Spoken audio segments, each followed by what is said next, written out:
that's part of your daily life. All you do is look at decks. I don't want to But be I given just, a personal deck. I Um, know, I just thought yeah. it was I'm also so. bad at making decks, but yeah, I mean that's It's just like, and it's kind of poking at, I think, exactly what Jennifer Egan is talking about. It's like maybe it's a degradation of like the communication levels of human beings, or maybe it's just like a function of time. Like I think you brought this up in the past once. At one point, books were viewed as like because they were this new technology, and they were yeah, especially fiction. They were the Yes, Twitter and the exactly. TikTok of the day.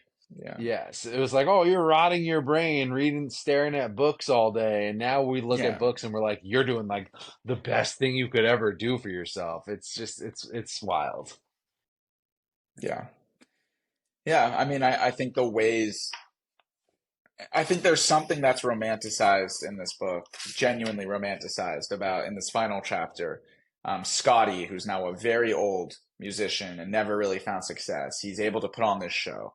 And Hmm. the show is brought together using what is talked about in very pejorative terms as kind of this marketing stunt where everybody's lying to their friends and being paid for it about how this is the new hot show. But then when Scotty actually plays, people really like it. They're blown away by it. And that's because it's this authentic performance that the world is starved for. They miss those old days of rock and roll when it was just the music that mattered. And I think as we think about, what is this book saying about communication? I think that there's a point here that doesn't really matter how you communicate, whether it's through the PowerPoint slide, but it has to be authentic and people have to feel like they're being listened to and they can say what they want to say. And he's able to do that with his performance, despite the fact that the way they got there was maybe not the most genuine way of bringing those people to his concert.